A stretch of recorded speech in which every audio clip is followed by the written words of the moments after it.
அஸ்ஸலாமு அலைக்கும் வரஹ்மத்துல்லாஹி வபரகாத்துஹு. அன்பார்ந்த அனைத்து உறவுகளுக்கும் இனிய இரவு வணக்கம். இதென்னாங்கடா புதிய பஞ்சாயத்தாக இருக்குது, திடீர்னு இப்படி ஒரு தலைவலியை கொண்டு வாரீங்க அப்படின்ற மாதிரி தான் இருந்துச்சு. ஈரான் அமெரிக்கா ஒரு பக்கம் பிரச்சனை போயிட்டு இருக்கும்போது திடீர்னு அமெரிக்கா ஓமானுக்கு அடிப்பாங்க. இதென்னடா அது அப்படின்ற மாதிரி சிலருக்கு டென்ஷன் ஆகி இருக்கலாம். இதனுடைய சாராம்சம் என்ன அப்படின்றத பார்க்கலாம். முதலாவது உங்களுக்கே தெரியும், கடந்த நாட்கள்ல இருந்தே ஒரு பேச்சுவார்த்தைக்கு தயாராகிட்டே இருக்கிறாங்க அரபு நாடுகள். முடிந்த அளவு இந்த யுத்தத்தை தவிர்க்கிறதுக்கு முயற்சி பண்ணுறாங்க. பாகிஸ்தானும் தங்களுடைய பங்களிப்பை வழங்குறாங்க. இந்த சூழலில் பார்த்தீங்கன்னா ஈரான் அமெரிக்கா பிரச்சனை இன்னும் தொடர்ந்து அதிகரிச்சுக்கிட்டு இருக்கே தவிர குறைஞ்ச பாடு இல்லை. இப்போ ரீசண்டாக ஒரு தகவல் வெளியாகுது. அது என்னன்னு பார்த்தீங்கன்னா, அமெரிக்கா ஸ்ட்ரைட் ஆஃப் ஹார்மஸை தொடர்ந்து முடக்கிட்டு இருக்கிறதால ஈரானும் ஓமானும், அதாவது ஈரானுக்கும் ஓமானுக்கும் நடுவில் தான் இந்த ஸ்ட்ரைட் ஆஃப் ஹார்மஸ் இருக்குது. இப்போ இதை சொந்தம் கொண்டாடணும்னா பாதி ஈரானுக்கு போயிடும், பாதி ஓமானுக்கு போயிடும். பாதி ஈரான், பாதி ஓமான். அப்போது இந்த ரெண்டு நாடுகளும் சேர்ந்து இதை தங்களுக்கான வரிவிலக்கான வீதியாக பாதையாக மாற்றிட்டாங்கன்னா அப்போது இந்த ரெண்டு நாடுகளுக்கு தான் அது உரித்தாகும். பாதி அவங்களுக்கு, பாதி இவங்களுக்கு.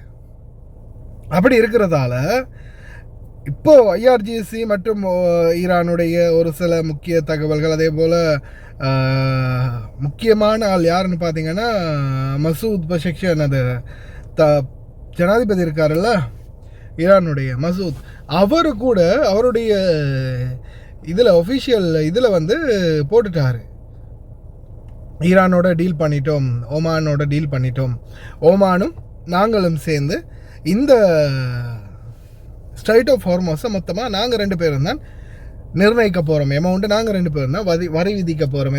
அதால் பயணப்படக்கூடிய அனைத்து கப்பல்களுக்கும் நாங்கள் ரெண்டு பேரும் டீல் பண்ணி ஒரு அமௌண்ட்டை ஃபிக்ஸ் பண்ணி இனிமேல் எங்களுக்கு தான் நீங்கள் காசு கட்டணும். ஸ்ட்ரைட் ஆஃப் ஹார்மஸை தாண்டணும்னா நாங்கள் ரெண்டு பேரும் சேர்ந்து தான் இதுக்கு கேட்டு போட போகிறோம் அப்படின்ற மாதிரியான ஒரு தகவலை ஈரான் தரப்பு வெளியிட்டிருக்கிறாங்க. ஆனால் ஓமான் தரப்பு இன்னும் ஒஃபிஷியலாக எந்த ஒரு வெளியிடலை. ஆனால் இந்த சூழலில் அமெரிக்கா அவங்க முந்திக்கிட்டு இந்த தகவல் கொஞ்சம் கொஞ்சமாக கசிஞ்சாங்க. இங்கன்னு எப்படியோ ட்ரம்ப்புடைய காது வரைக்கும் போயிருக்குது போனதோட சிஎன்என்ல ஒரு செய்தி. President Trump tonight threatening to attack a key U.S. ally using those three words as a threat against a totally new country on his target list. The country is Oman. So here's what Trump said to Oman, that U.S. ally along the Strait of Hormuz.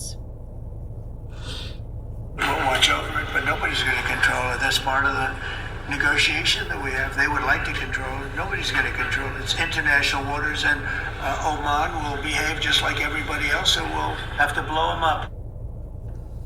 அதாவது இது ஒரு international water, இது சர்வதேச தண்ணீர். இதை யாராலையும் சொந்தம் கொண்டாட முடியாது, including Oman.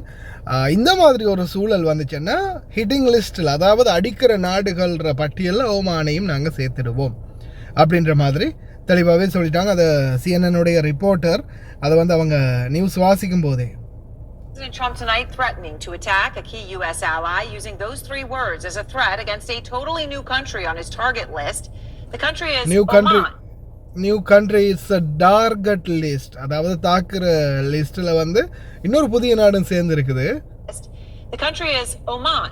So here's what Trump said to Oman, that U.S. இது பாத்தீங்கன்னா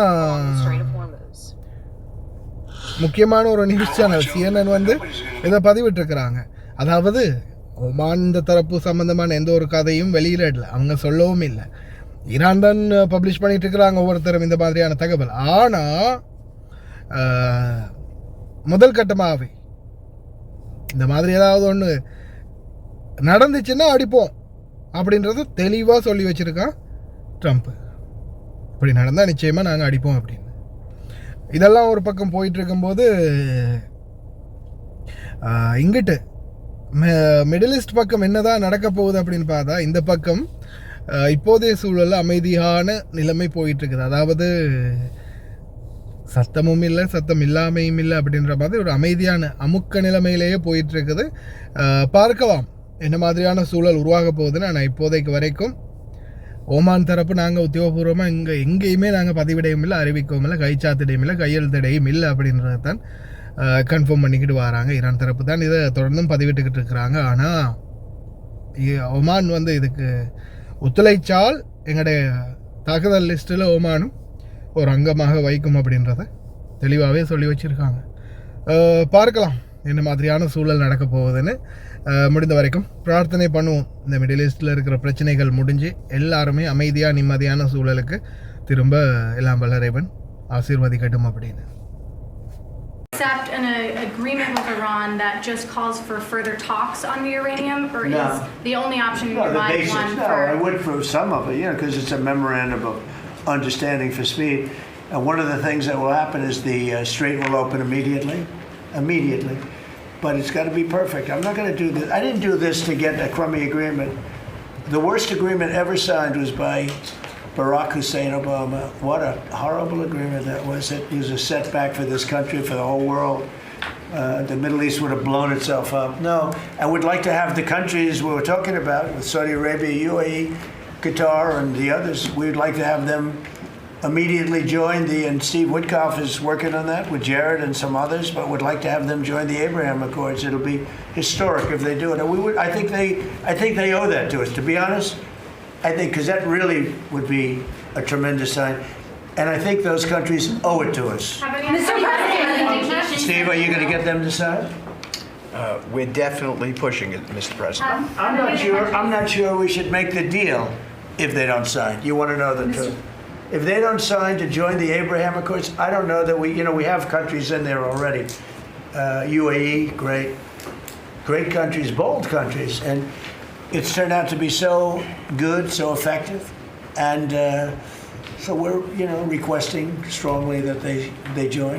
It'll be great. It'll be great for Saudi Arabia. It'll be great for Qatar and Kuwait, the whole group. so the Iran deal might be contingent on more countries joining the I don't know. accords. I don't want to say that. I'm not going to give you, what's contingent, what's not. I can say that we can make a good deal right now, but maybe not a great deal. And if it's not a great deal, we're not making it.